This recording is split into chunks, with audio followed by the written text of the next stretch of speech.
जो हमारा लगातार 3 दिन से कंटिन्यू टॉपिक चल रहा है, जिसमें हम पर डे एक रोग जो रक्त से संबंधित है उसके विषय में आपको पूर्ण जानकारी उपलब्ध करा रहे हैं। आज की टॉपिक जो है वो हमारा है हृदयशूल या एंजाइना पिक्टोरिस। ये एंजाइना पिक्टोरिस वर्ड है, हृदयशूल एक रोग होता है। इसके विषय में आज हम चर्चा करेंगे। मैंने इससे पहले एक तो रक्तदाब यानी ब्लड प्रेशर और एक ये शुगर यानी जो हमारे शरीर में शर्करा की मात्रा बढ़ जाती है, शुगर पेशेंट की जो वो होती है, इसके विषय में हमने चर्चा की थी। और आज तीसरा टॉपिक है हमारा इसमें सूल। ये इस नाम से एक बहुत ही छोटा सा टॉपिक है, बट मैं इसकी पूर्ण जानकारी यहाँ पर आपको उपलब्ध करा रहा हूँ। एंजाइना मैं एंजाइना पिक्टोरिस हृदयशूल को एक शॉर्ट नेम एंजाइना के नाम से यहाँ पर संबोधित कर रहा हूँ। एंजाइना पिक्टोरिस पूरा वर्ड है वैसे, हृदयशूल के नाम से। हृदयशूल आखिरकार होता क्या है? हृदय मांसपेशियों में कम रक्त प्रवाह के कारण होने वाले छाती के दर्द के लिए एंजाइना शब्द का इस्तेमाल किया जाता है। एंजाइना वर्ड जो है वो छाती में, मतलब हृदय मांसपेशी में कम रक्त प्रवाह, मैंने कहा ना कि रक्त से संबंधित हम जो बीमारियां हैं उनके विषय में हम चर्चा कर रहे हैं यहाँ पर। इसके कारण अगर छाती में दर्द उठता है तो एंजाइना शब्द का इस्तेमाल होता है। एंजाइना का जो आम तौर पर आम भाषा में हम इस्तेमाल करते हैं उसका मतलब होता है छाती में दबाव, भारीपन, जकड़न या दर्द। इसको एंजाइना वर्ड ही यह समझाता है हमें कि वास्तव में यहाँ पर हृदयशूल वर्ड है, मैं उसी को डिनोट कर रहा हूँ कि छाती में किसी तरीके का कोई दबाव, भारीपन, जकड़न या उसके कारण दर्द की जो उत्पत्ति है वह एंजाइना वर्ड, इंग्लिश का जो एंजाइना वर्ड है, यही डिनोट कर रहा है। तो मैं यहाँ पर एंजाइना वर्ड को ही डिनोट कर रहा हूँ। इसका मतलब होता है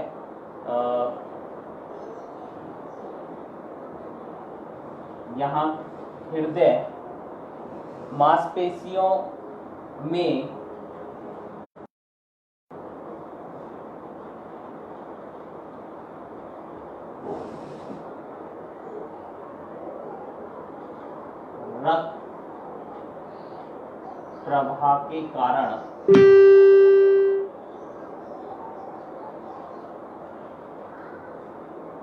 रक्त प्रवाह के कारण होने वाले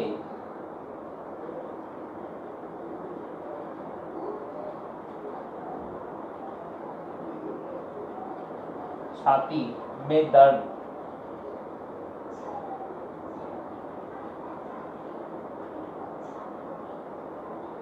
के लिए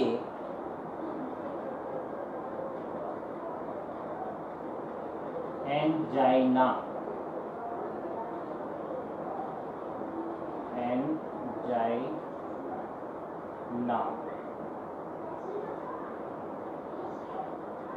शब्द का प्रयोग किया जाता है।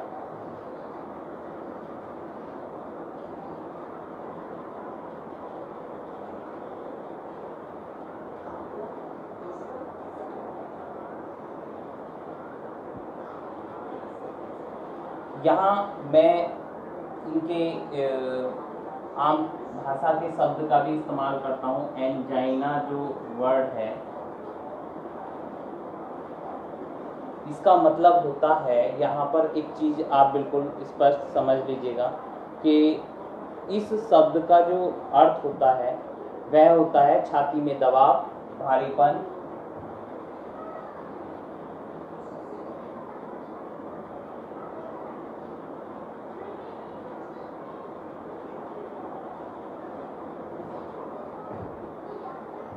जकड़न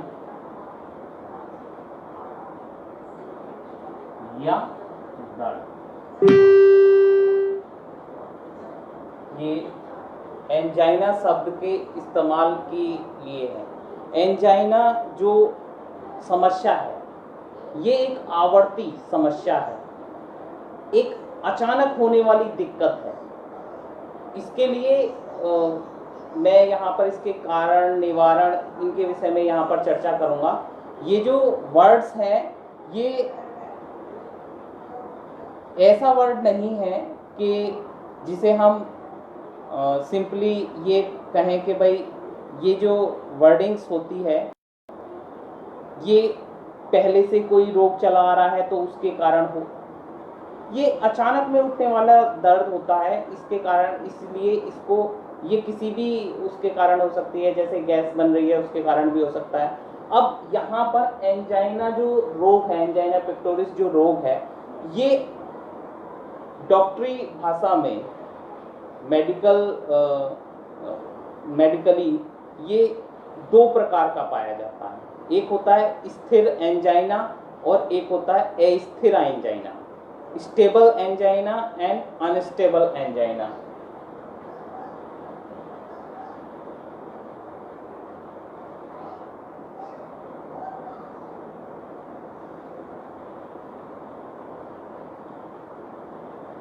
स्थिर एंजाइना और अस्थिर एंजाइना, ये दो प्रकार का होता है। अब स्थिर क्या है, अस्थिर क्या है? एंजाइना का एक सबसे सामान्य प्रकार होता है स्थिर एंजाइना। आप स्थिर एंजाइना का दर्द होने में समानता या एक पैटर्न देख सकते हैं। स्थिर एंजाइना को ट्रैक से आप अपने लक्षणों को अधिक आसानी से काबू कर सकते हैं और इसे एंजाइना पेक्टोरिस भी कहा जाता है। ये जो स्थिर एंजाइना का जो रूप होता है यही स्टेबल एंजाइना कहलाता है। ये वास्तव में जब हम कोई एक समान कंडीशन है, उदाहरण के तौर पर मैं एक बहुत जनरल वे में बता रहा हूँ। कुछ लोग प्याज का सेवन नहीं करते, अचानक में वो किसी कारणवश, या कुछ लोग प्याज का सेवन कर रहे हैं तो बहुत दिन तक वह प्याज नहीं खाते हैं। उस स्थिति में बहुत समय बाद अगर वो अचानक प्याज खाएं तो उस स्थिति में उनके ये जो एंजाइना रोग है यह गैस के कारण उत्पन्न होता है।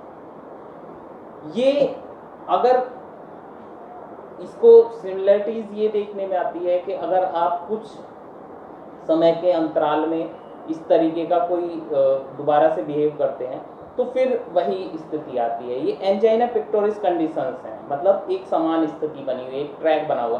ये मैंने एक उदाहरण आपको दिया। एक होता है अस्थिर एंजाइना, जो मैंने यहाँ पर लिखा अस्थिर एंजाइना। ये अस्थिर एंजाइना दूसरा प्रकार है।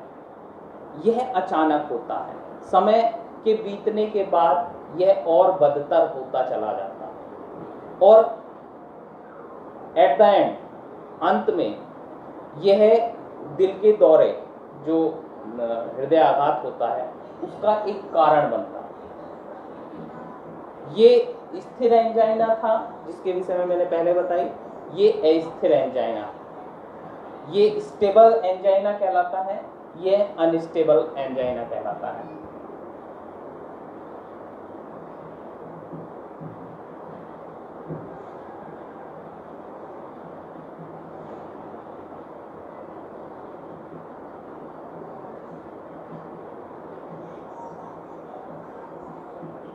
मैं आपको दिखाई देता हूँ उसका एक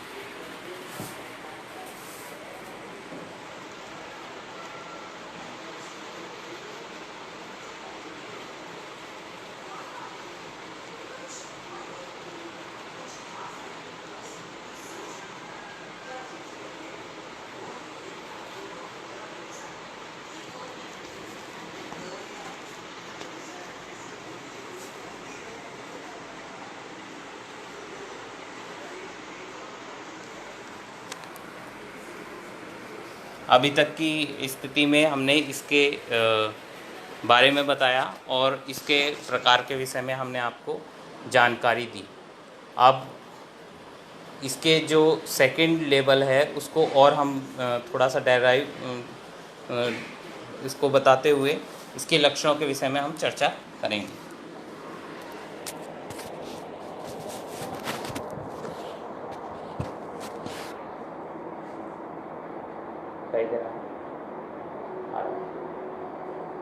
स्थिर एंजाइना और अस्थिर एंजाइना के जो स्थिर एंजाइना है अस्थिर एंजाइना के मुकाबले कम गंभीर है। मैंने यहाँ पर बताया कि ये दिल के दौरे तक की समस्या उत्पन्न करता है और ये केवल एक स्टेज कंडीशंस है, इसमें सिमिलरिटीज पाई जाती हैं, परंतु यह दर्दनाक और असहज हो सकता है। स्थिर एंजाइना दर्दनाक और असहज हो सकता है।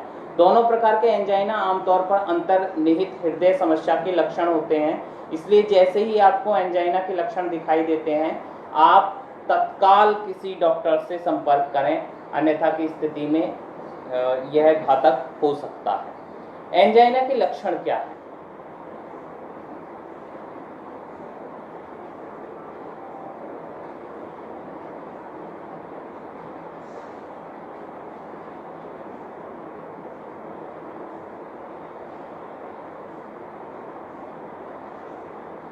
लक्षण एंजाइना के लक्षण है, सबसे पहले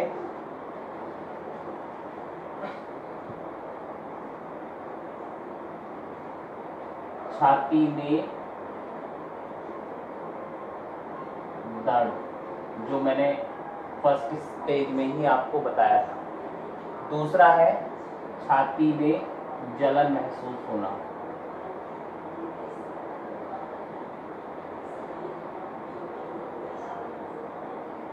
छाती में जलन। तीसरा है बेचैनी।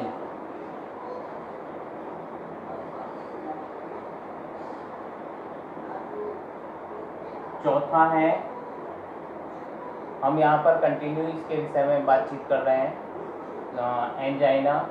Angina pectoris. पेक्टोरिस जनरल स्थिर अवस्था को कहते हैं, दैट इज अनस्टेबल एंजाइना। ये हृदयाघात तक पहुंच जाता है, इसके विषय में हम पहले बता चुके हैं। तो यहाँ बेचैनी के बाद हम सीने में भारीपन महसूस होना।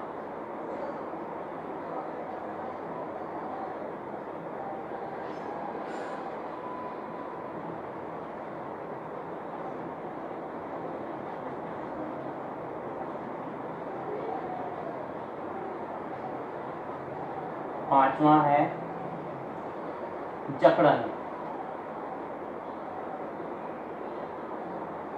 अभी तक की जो हमने स्थिति यहाँ पर बताई है आपको, यह है छाती में दर्द, छाती में जलन महसूस करना, बेचैनी, सीने में भारीपन महसूस करना और जकड़न की बात हमने यहाँ पर की है।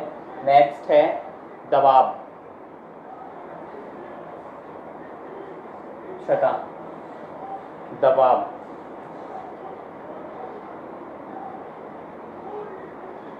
सातवां सिकुड़न। आठवां, यहाँ पर हम कंटिन्यू इसके विषय में बात कर रहे हैं, जो एंजाइना के लक्षण हैं वह क्या क्या हैं। तो हमने छाती में दर्द बताया, जलन बताया, यहाँ पर हम इस चीज को लिख चुके हैं। जलन बताया, बेचैनी, सीने में भारीपन महसूस होना, जकड़न, इसके बाद दबाव, सिकुड़न। अब आपको छाती के पीछे दर्द होने की संभावना है, लेकिन यह आपको आपके जो कंधे हैं, शोल्डर, हाथ, गर्दन, गले, जबड़े या पीठ में भी फैल सकता है। मतलब ये एक जगह स्थिर ना होकर के यहाँ पर, चूंकि मैंने आपको पहले ही बताया कि जब मैं इसमें इंक्लूड करूँगा, अभी तो मैंने केवल सिम्टम्स बताए हैं, सिम्टम्स के साथ साथ मैं जब इसके आगे डेरिवेटिव कंडीशंस बताऊँगा तो वो जो चीज़ है वो उससे आप समझ पाएंगे कि ये जो चीज़ ये क्यों हो रही है और किस प्रकार इसमें इस तरीके की समस्या उत्पन्न होती है। तो ये छाती के साथ साथ साथ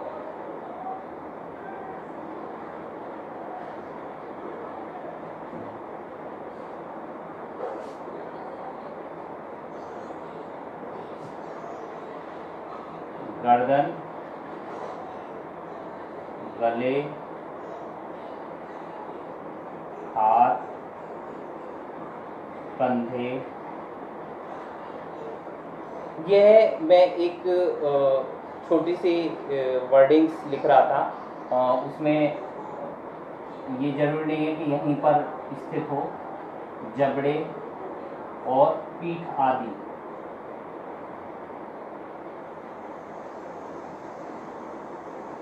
में भी दर्द उत्पन्न कर सकता है।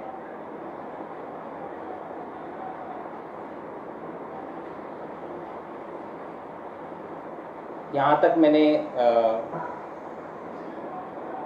बताया।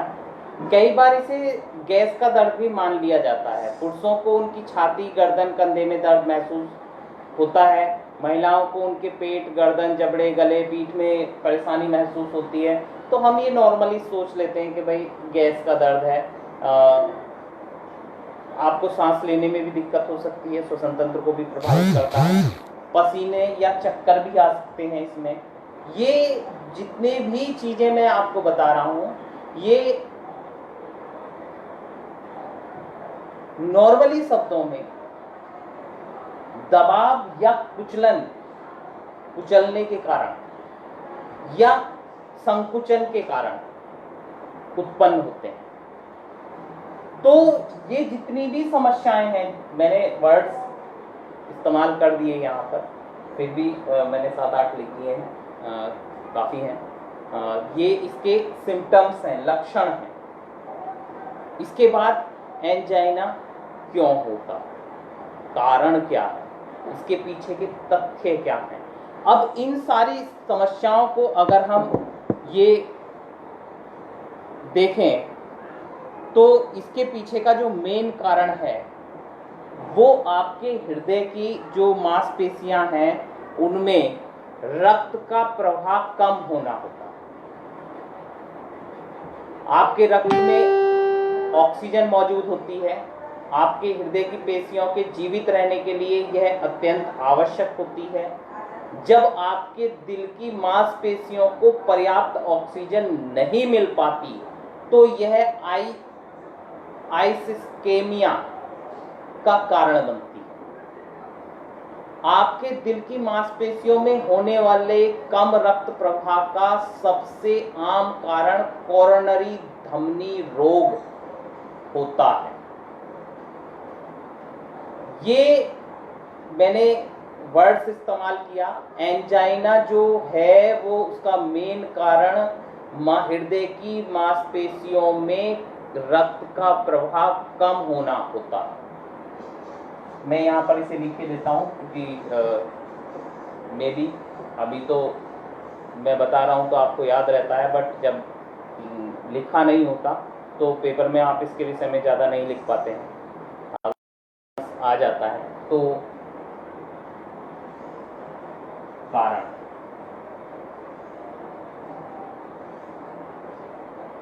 मैं यहाँ पर इसी वर्ड्स का इस्तेमाल कर रहा हूँ। हृदय की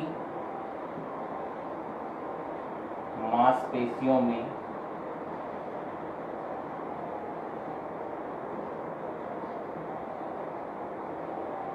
कम रक्त प्रवाह के कारण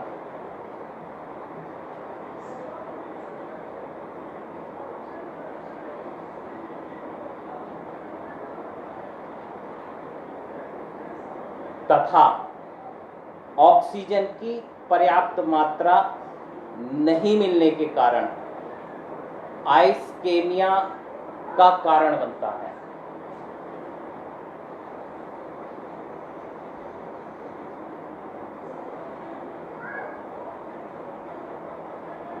ऑक्सीजन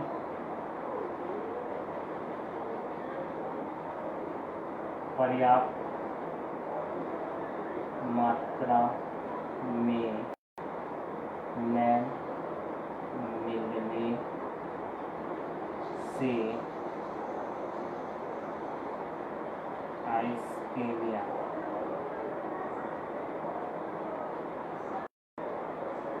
का कारण बनता है।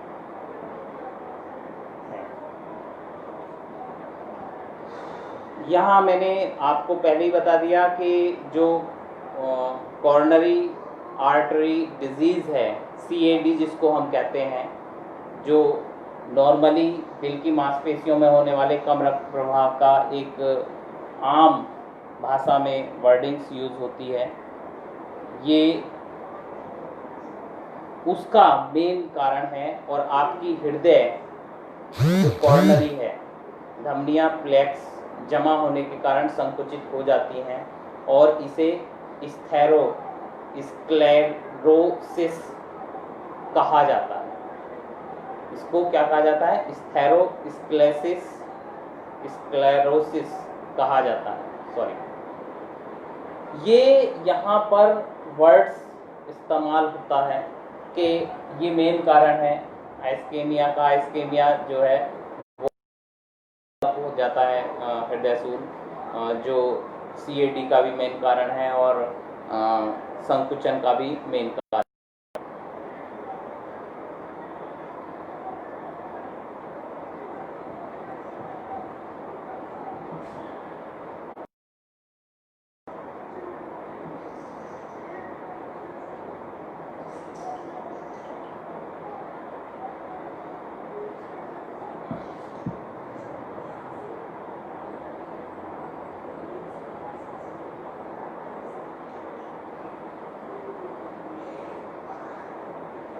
हृदय कॉर्नरी में जो हृदय कॉर्नरी धमनियां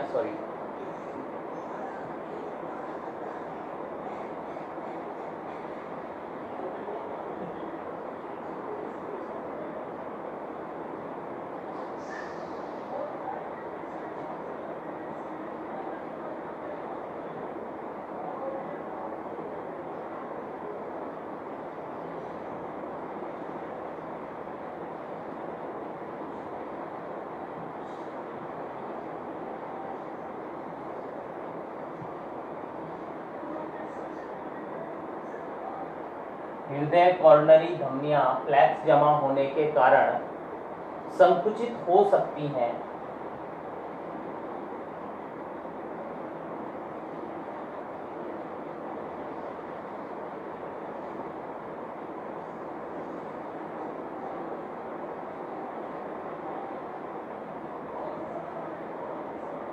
इसको क्या कहते हैं? स्क्लेरोसिस।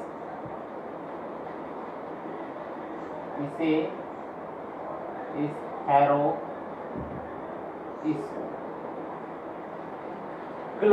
स्क्लेरोसिस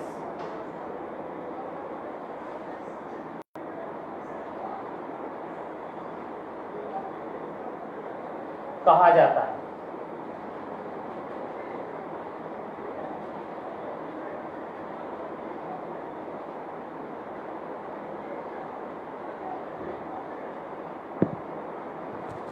अब यहाँ तक हमने इसकी मेन जो कंडीशंस हैं उसकी बात हमने कर दी। अब बात आती है जो हमारा स्थिर एंजाइना है, उसका मेन कारण क्या होता है, वह किस कारण से यहाँ पर उत्पन्न होता है।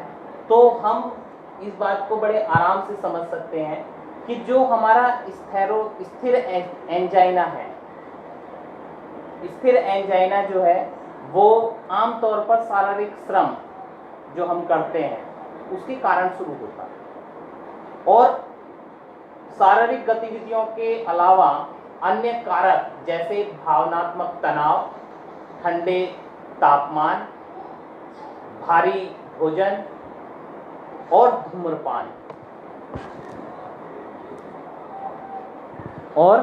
धूम्रपान ये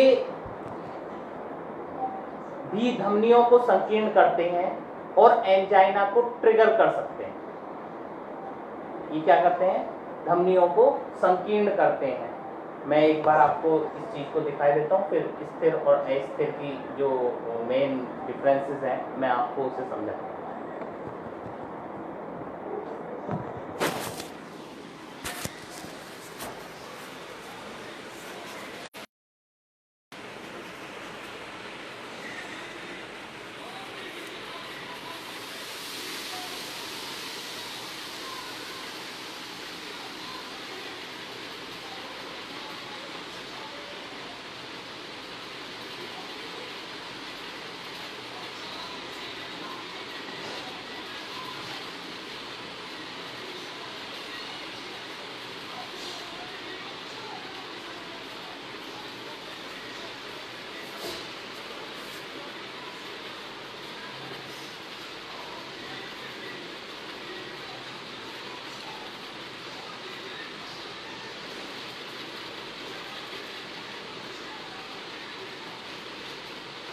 मेरे ख्याल से स्पष्ट दिखाई दे रहा होगा आप लोगों को।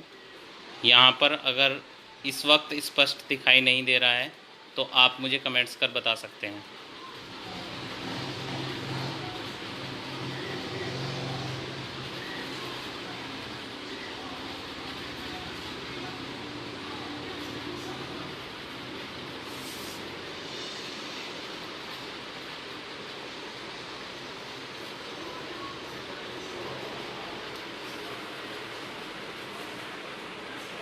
आपके कमेंट्स चेक करने के लिए फ्रंट कैमरा स्टार्ट करना पड़ता है। इसके कारण जो शब्द हैं वो आपको उल्टे दिखाई देते हैं, इसीलिए बीच बीच में जिस वक्त ये वाइट बोर्ड कंप्लीट हो जाता है उस वक्त मैं आपको ये बिल्कुल स्पष्ट तौर पर दिखा देता हूँ कि भाई यहाँ पर जब कंप्लीट हो गया है तब। अब मैं इसे साफ साइड से मिटा रहा हूँ ताकि आपका आगे पीछे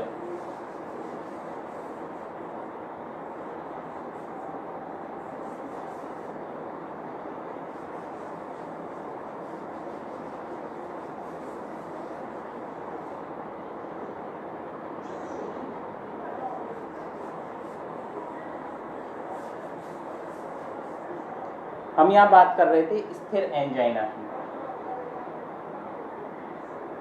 अब स्थिर एंजाइना का कारण,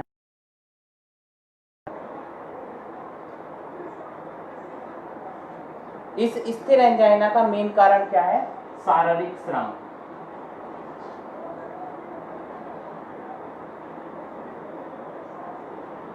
शारीरिक श्रम से प्रारंभ होकर ये इसकी इनिशिएट कंडीशन कहां से होती है, शारीरिक श्रम से प्रारंभ होता है। यह शारीरिक गतिविधियों के अलावा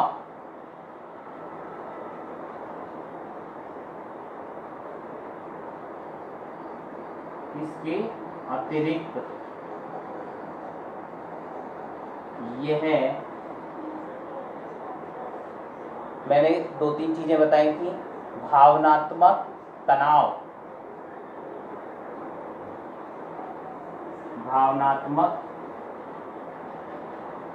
तनाव, ठंडे तापमान, जो लोग एसी में ज्यादा रहते हैं,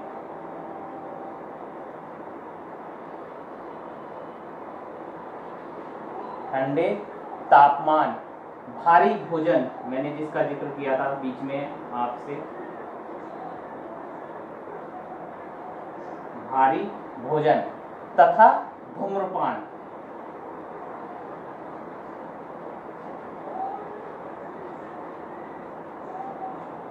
ये जो धूम्रपान होता है यह भी हमारे शरीर के लिए बेहद खतरनाक होता है और ये क्या कर देता है, ये धमनियों को संकीर्ण कर एंजाइना को ट्रिगर कर सकता है।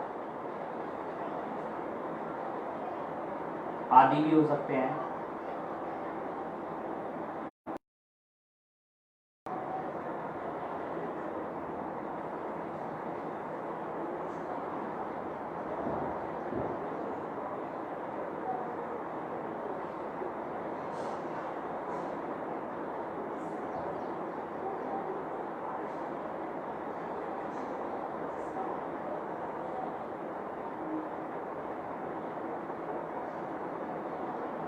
अच्छा, वर्ड इस्तेमाल कर रहा हूं मैं ट्रिगर। ट्रिगर का मतलब समझते हैं? ट्रिगर का मतलब होता है, देखिए, जो कोई किसी भी चीज का जो ट्रिगर होता है वह किसी वस्तु को आगे की ओर प्रेशर करता है, आगे की ओर बढ़ाने का, अग्रसरित करने का कार्य करता है। तो यहाँ पर एंजाइना की जो मेन स्टेजेस हैं मैंने यहाँ पर बता दी। भावनात्मक तनाव है, ठंडे तापमान है, ठंडा वातावरण है, भारी भोजन है, धूम्रपान है। ये क्या करते हैं, जब भी किसी भी तरीके से आपकी धमनियां संकीर्ण हो जाएं, वह और भी बहुत सारी चीजें हो सकती हैं, उनके कारण धमनियां सिकुड़ जाए, उसमें से संकुचन पैदा हो जाए, तो ये क्या करेगा, यह वास्तव में हमारे उसको जो हमारा हृदय है उस पर कहीं ना कहीं प्रेशर बनाएगा, दबाव बनाएगा, और उसका क्या होगा, वो जो चीज़ है वो वास्तव में हमारे शरीर के लिए हृदय शूल उत्पन्न करता है। अब बात आती है कि हम जिस चीज़ के लिए बात कर रहे थे कि अस्थिर जो हृदय शूल है वह किस कारण से उत्पन्न होता है। अस्थिर हृदय शूल की जो स्थिति है वह किसी रक्त वाहिका में जमा वसा युक्त प्लेक्स के टूटने से खून के थक्के का निर्माण होता है। रक्त वाहिका में जमा वसा युक्त प्लेक्स के टूटने से, यहाँ वर्ड्स मैंने इस्तेमाल किया था कि प्लेक्स जमा होने के कारण सकती है, तो उसके टूटने से थक्के का निर्माण हो जाता है, जिसके कारण यह रक्त वाहिकाओं में रक्त प्रवाह को अवरुद्ध कर देता है, और यही क्या कहलाता है, हृदयाघात उत्पन्न करता है। तो यहाँ पर मैं दूसरा लिख रहा हूं, अस्थिर, ये कारण चल रहे हैं, ये कारणों में ही है, इसका आगे का जो स्टेज है वो कारण की ही है। ये मैंने जनरल कंडीशंस लिखी थी यहाँ पर इसको आइडेंटिफाई, स्पेसिफाइड कर रहा हूँ यहाँ पर कि किस तरीके से, किस कारण से ये यहाँ पर होता है।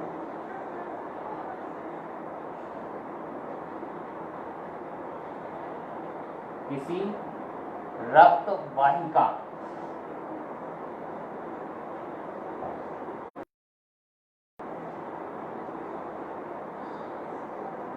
जमा वसायुक्त प्लेक्स के टूटने से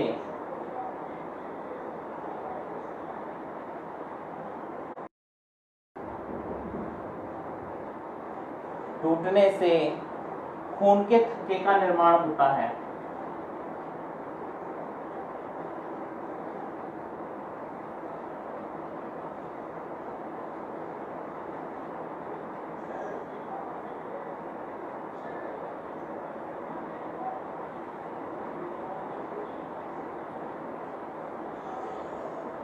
जिसके कारण यह रक्त वाहिकाओं में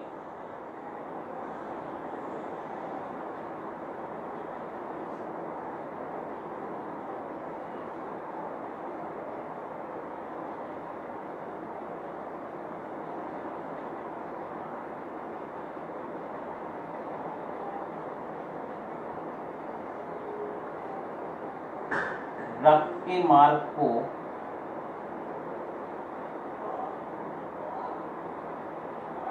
क्या कर देता है, अवरुद्ध कर सकता है।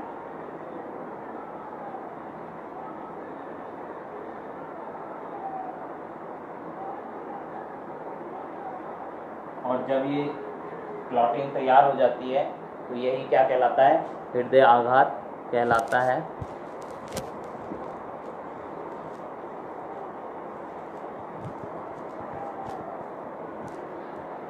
अब बात आती है एंजाइना की रोकथाम कैसे की जा सकती है। तो नॉर्मल कंडीशंस हैं, रोकथाम के जो उपाय हैं वह इस प्रकार हैं कि मैंने यहाँ पर बताया था कि भाई धूम्रपान, तो धूम्रपान आप छोड़ दीजिएगा। जो भारी भोजन है, ये जो तनाव है, ये वास्तव में ब्लड प्रेशर की स्थितियां पैदा करता है, कोलेस्ट्रॉल बढ़ाता है, शुगर पेशेंट बना देता है, मधुमेह रोग जिसे कहते हैं, डायबिटीज़ जिसको कहते हैं। ये इन अन्य बीमारी हैं, इनको मॉनिटर कर सकते हैं आप। स्वस्थ आहार जिनके लिए ज़रूरी है, मैं वहीं से स्टार्ट कर रहा हूँ जहाँ से कंडीशंस पैदा हो रही हैं। यहाँ धूम्रपान से स्टार्ट किया था, तो धूम्रपान आप छोड़ दीजिए। धूम्रपान करने से ब्लड प्रेशर हाई होता है, डायबिटीज़ हो सकती है, हाई कोलेस्ट्रॉल हो सकता है। तो हाई कोलेस्ट्रॉल या डायबिटीज़ है या ब्लड प्रेशर है, इसको कंट्रोल किससे करते हैं हम? खाने से। जो स्वस्थ आहार है, मतलब एक संतुलित आहार आपको लेना चाहिए। और जो ब्लड प्रेशर वगैरह के लिए हमें शारीरिक गतिविधियां, मतलब थोड़ा सा शारीरिक श्रम करना चाहिए उसके हिसाब, अपने शरीर के और ताकत के हिसाब से। और जो आपका मेनली इनसे वजन घटता है, तो अगर आप वजन को कंटिन्यूस एक जो आपका मानक स्तर है उसके अनुरूप रखें तो ज़्यादा बेहतर रहेगा। तनाव, यहाँ पर मैंने लिखा था कि भावनात्मक तनाव की बात मैंने कही थी। अगर तनाव का स्तर को कम रखा जाए तो आप एंजाइना की भी रोकथाम कर सकते हैं। तो यहाँ पर रोकथाम की स्थिति और हम लोग बता रहे थे।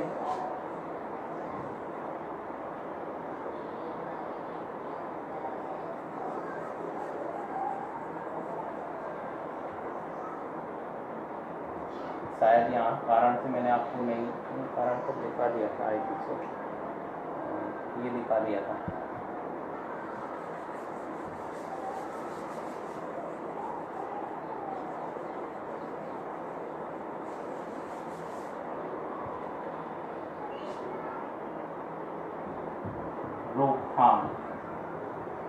रोकथाम किससे की जा सकती है?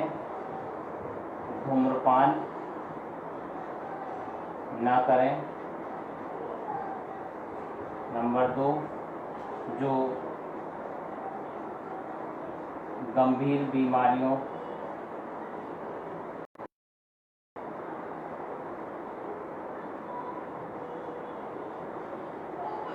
के प्रति सचेत रहें। यहाँ पर मैंने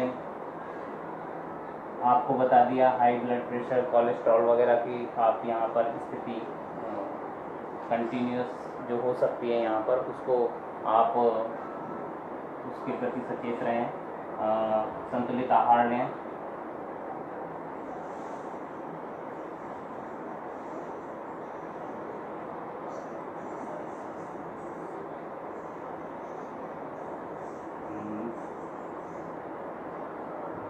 समुचित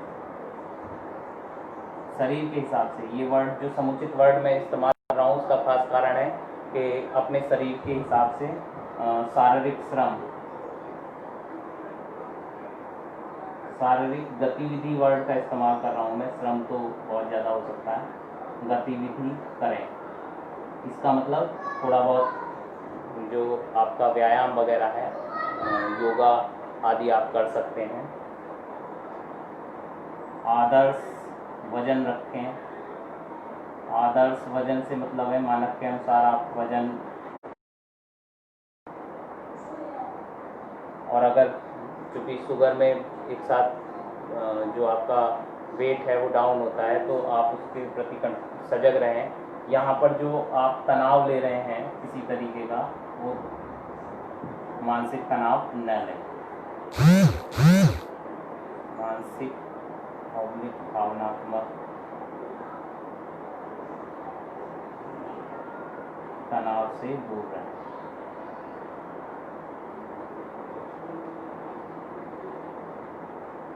ये कुछ मैंने यहाँ पर पॉइंट्स लिखे हैं, आप इसे एक बार देख सकते हैं।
मेरे ख्याल से आप लोगों ने इसको कैप्चर कर लिया होगा।